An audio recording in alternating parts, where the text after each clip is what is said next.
Okey, bismillahirrahmanirrahim. Alhamdulillah wassalatu wassalamu ala Rasulillah wa ba'd. Hari ni insya-Allah kita baca lagi satu hadis. Walaupun hadis ni siapa yang ikuti kuliah saya selalu baca hadis ni. Kerana hadis yang akan saya baca ni dibina di atas hadis ni kaedah yang banyak. Kaedah yang mana di atas hadis ni berbagai-bagai hukum dapat disimpulkan ataupun diambil kesimpulan hukum, iaitu hadis syukiya ila Nabi sallallahu alaihi wasallam ar-rajul annahu yukhayyalu ilaihi annahu yajidu asy-syai'a fi as-salah qala la yansarifu hatta yasma'a sautan atau yajida riha. Hadis yang sering kita baca, bahwasanya seorang diadu kepada Nabi sallallahu alaihi wasallam, seorang lelaki yang annahu yukhayyalu ilaihi annahu yajidu syai'a fi shalah, yang mana dia rasa, yukhayyalu ni dia macam berkhayal, khayal maksudnya dia terasa lah benda tu tak pasti, dia rasa. Annahu yajidu syai'a fi shalah, dia ada benda sesuatu dalam semayang. Maksudnya dia masa semayang rasa macam terbatal aku ni. Kalau dalam bahasa kita keluar angin kan. Dia duk rasa macam tu. Jadi dia mengadu benda ni, dibawa pada Nabi sallallahu alaihi wasallam. Kerana ada orang kawan ni bila mai sembahyang mula was-was datang. Itu ada orang tanya juga pasal was-was ni. Jadi Nabi sallallahu alaihi wasallam kata la yansarifu hatta yasma'a sautan aw yajida riha. Jangan dia berhenti sembahyang dia sehingga dia mendengar bunyi atau mendapati bau. Yakni very clear lah, dia confirm, dia pasti lah benda ni. Kira sampai dengar bunyi ni kira dahsyat lah kan, ataupun sampai bau ni dahsyat. Kalau setakat dia duk rasa-rasa macam keluar angin, macam tak keluar angin, Nabi sallallahu alaihi wasallam kata la yansarif, jangan dia duk pergi berhenti sembahyang, kekal dia di dalam solat dia. Ini hadis ni walaupun mudah dipahami, tetapi di atas hadis ni dibina banyak hukum ataupun banyak kaedah hukum. Antara kaedah yang penting yang dibina ialah disebut sebagai al-yaqinu la yazulu bisyak. Yakin tidak hilang disebabkan oleh syak. Yakni sesuatu yang kita yakin tidak hilang disebabkan oleh sesuatu yang kita syak. Kita yakin, macam kes tadi, lelaki tadi, dia yakin dia berwuduk. Yakin berwuduk lah, kerana kalau tidak dia nak semayang tu mesti dia yakin kata dia ala wuduk, dia di atas wuduk. Jadi dia yakin dia berwuduk, dia syak dia batal. Nabi SAW kata kat dia jangan dia berhenti semayang. Maksud yakin itu kekal, syak ditolak sebelah, syak kita tak pakai. Macam contoh itu contoh yang ada dalam kes yang ada dalam hadis. Contoh yang kitanya yang fuqaha buat dan saya selalu ulangi contoh ni untuk dipahami. Kita ambil wuduk. Selepas kita ambil wuduk, kita yakin kita ambil wuduk, berwuduk, kemudian kita pergi sana, pergi sini, ataupun kita semayang dah tadi maghrib, dah menunggu untuk salat Isya, sementara nak semayang Isya, ataupun kita pergi dapur, kita pergi tolong kawan kita, kemudian kita aku batal ke tak batal tahu tadi. Di atas kaedah hadis ni dan di atas kaedah yang dibuat al-yaqinu la yazulu bisyak, yakin itu tidak hilang dengan syak, maka kita kira dia berwuduk. Sebab apa? Sebab tadi memang dia wuduk, itu yakin lah. Yang dia syak batal ke tak, tapi yang dia berwuduk dia dah confirm dah tadi dia berwuduk, maka yakin tidak hilang disebabkan oleh kerana adanya syak. Ini kaedah. Di atas kaedah ini juga yang sebaliknya mungkin yang selalu saya buat contoh untuk kita faham. Umpamanya kita masuk bilik air, ambil pergi buang air lah, apa sebuah basuh muka, ataupun kita mandi, bukan mandi wajib. Kalau mandi wajib dengan sendirinya bersamanya hadas kecil, kita dianggap tidak wajib lagi untuk mengulangi wuduk. Tapi kita mandi biasa keluar, kemudian kita syak, tadi aku ambil wuduk ke tak tu? Lepas kita dah buang air apa semua, kita keluar mandi, aku ambil wuduk ke tak tadi?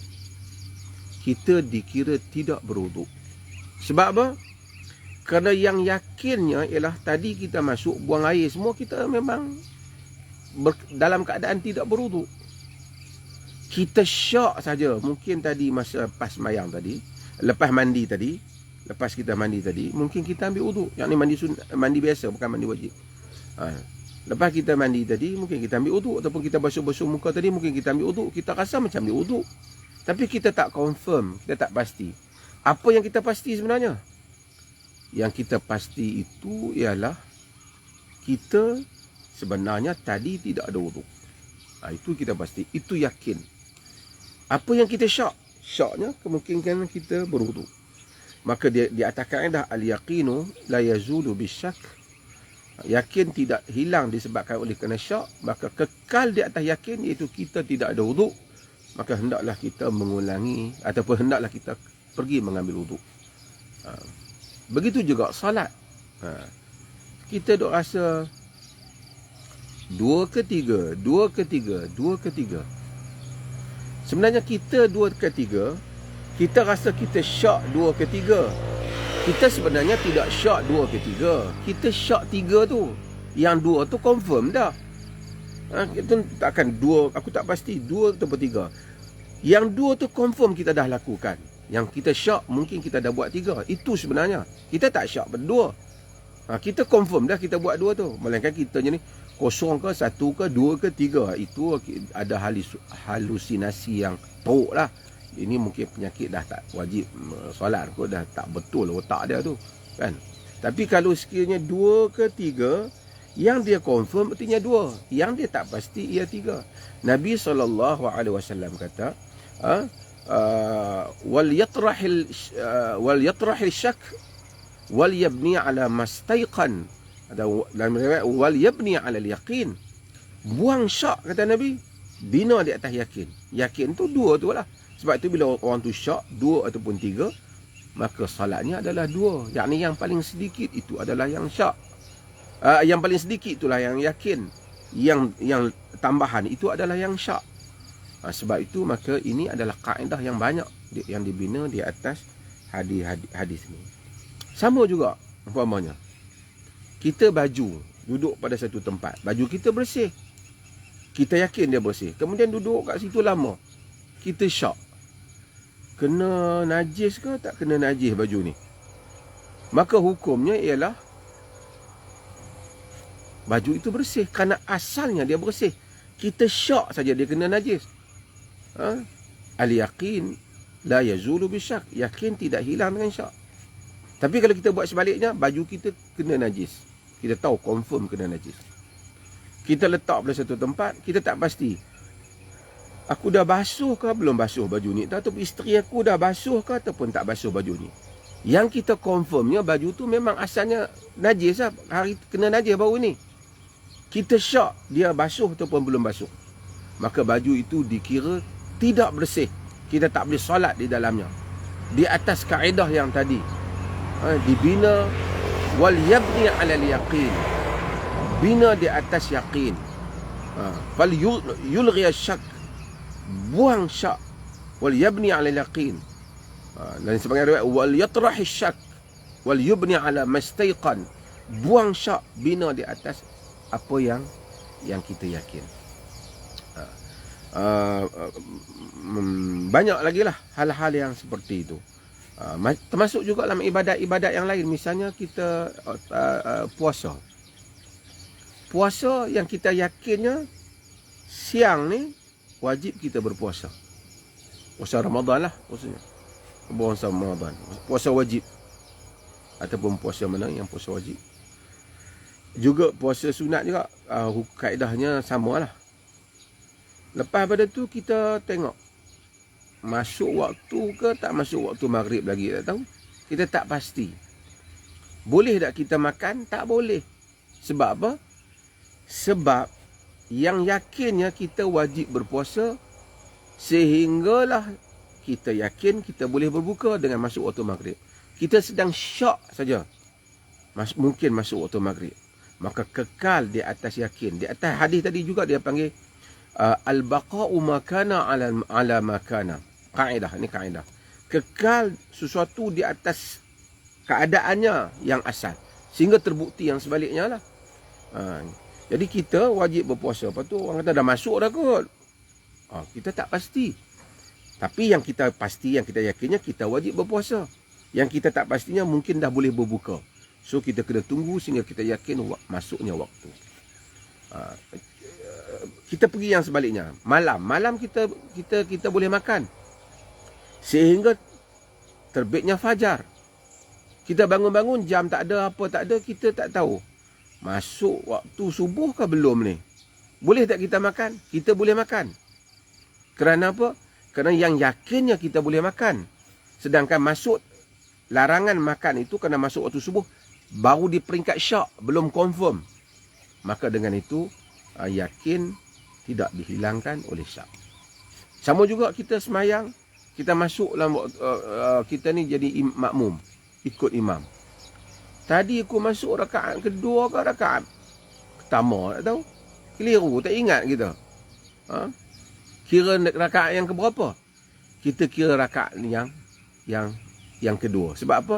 Yang kedua tu confirm dah bahawasanya kita masuk. Kita dah masuk. Kita syak pada yang pertama sebenarnya. Kita syak pada yang pertama. Kita kadang-kadang kita keliru sebenarnya kita syak. Kita tak syak bahawasanya pada rakaat kedua tu kita memang ada dengan imam. Yang kita syaknya ialah pada rakaat yang pertama tadi aku dah masuk ke belum? Pada rakaat kedua tu memang dah kita dah masuk. Kalau tidak tu kita satu ke dua. Yang dua tu confirm. Masuk yang sedikit itu yang kita confirm. Sebab itu ini adalah kaedah-kaedah yang dibina di atas hukum-hukum yang ada ini.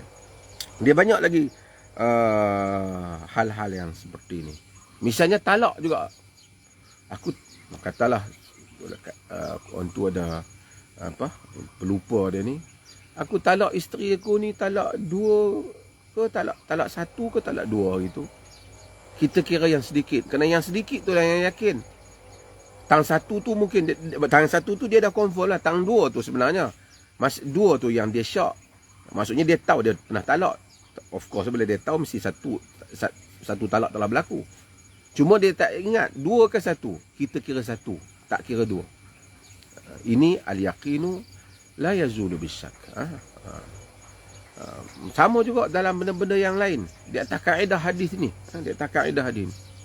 Kita tengok satu orang tu Muslim. Tengok dia zahir Muslim. Tanya abang Islam. Dia sembelih. Kita boleh makan sembelihan dia. Kemudian ada orang kata dia tu rasa macam murtad kot. Itu baru syak. Tapi yang yakinnya dia Muslim. Kerana dia bersyahadah dengan syahadah yang benar. La ilaha illallah Muhammadur Rasulullah. Maka boleh makan sembelihan dia? Boleh makan sembelihan dia. Tapi kalau seorang tu kita tahu dia adalah agama bukan Islam. Memang kita tahu. Lepas tu dia bagi daging pada kita. Dia bukan Muslim. Kita tahu. Dia bukan ahli kitab. Bukan Kristian. Bukan Jew. Dia bagi pada kita. Then ada orang kata mungkin dia dah Islam lah kot. Maka ambil. Tak. Tak boleh. Sebab yang yakinnya, yang kita tahu dia bukan Muslim. Kata dia Islam tu baru syak. Melainkan kita menyaksikan dia benar-benar terbukti dia adalah satu orang Muslim. Maka dengan itu hal yang berlaku sebaliknya. Air. Sobat. Air asalnya hukum ma' tahir. Air bersih. Kita tengok air dalam kolam bersih. Boleh tak kita ambil uduk? Ada orang kata janganlah. Kok ada masuk najis. Kalau tidak dalam kolam pun kita tengok dalam baldi. Tengok air bersih je. Tak ada bau apa. Tak ada busuk apa. Tak ada apa. Ada orang kata tak salah kot. Mungkin air ni najis ke apa. Di atas mazhab yang kata kalau air dua kolah lah. Tapi kata mazhab yang kita tarjihkan dulu lagi bau rasa dan warna dia tak ubah, air boleh digunakan. Tapi katalah dia pakai mazhab tu pun. Dia tengok air. Air hukumnya asal najis. Orang kata kemungkinan dia dimasuki najis. Itu syak. Syak tidak boleh menghilangkan yakin. Maka kekal di atas status keyakinan dia yang asal. Sebab itu hadis ni mempunyai makna yang besar.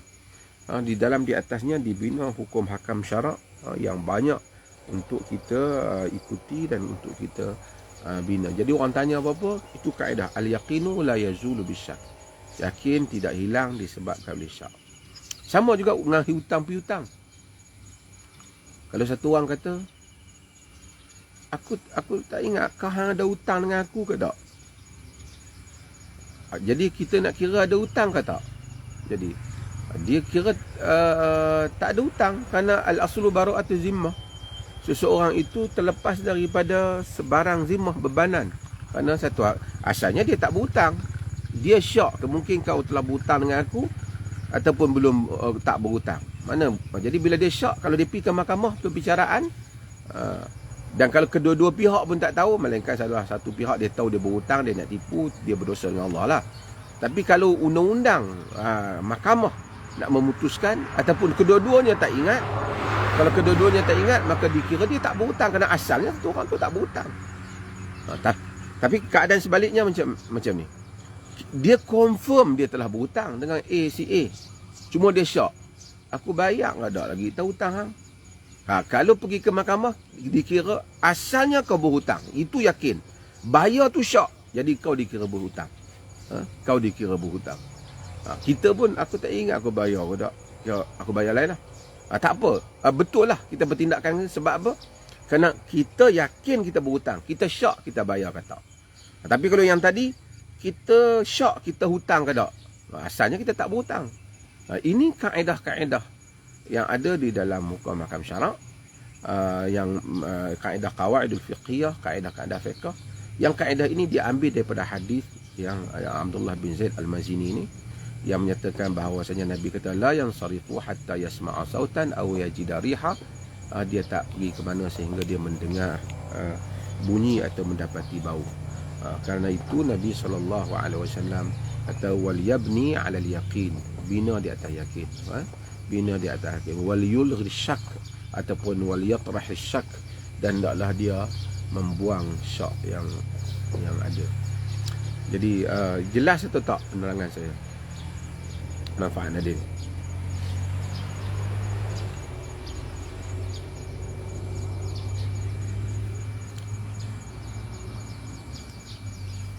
Jelas ke? Siapa yang rasa tak clear? Supaya nanti dia tak tanya. Bukanlah saya tak boleh tanya. Kadang-kadang saya tengok dia ulang soalan yang sama. So saya bagi kaedah ni untuk dia faham atas semua benda-benda dalam hidup dia. Kalau dia ingat 2 ke 3, dia hendaklah tahu dia sebenarnya tak syak pada 3. Atau pada 2, dia syak pada 3. Dia syak pada 3.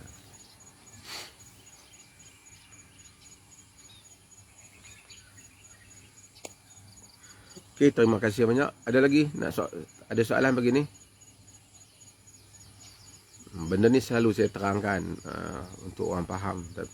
Sebab tu kadang-kadang orang agama pun dia jangan bagi hukum hakam yang against kaedah ni. Contohnya satu orang puasa Ramadan. Puasa sah, cukup syarat sah. Lepas tu ada perkara yang timbul syak. Batal ke tak batal? Kira tak batal lah, kerana yakinnya dia tak batal. Dia syak saja dia batal. Bina atas yakin sehingga kita dapat mendatangkan bukti yang menunjukkan dia batal. Sebab tu apa-apa bila orang kata batal ke apa, dalam apa-apa amalan tu, dia you come up with the proof, bukti bahawa nyatanya ia batal.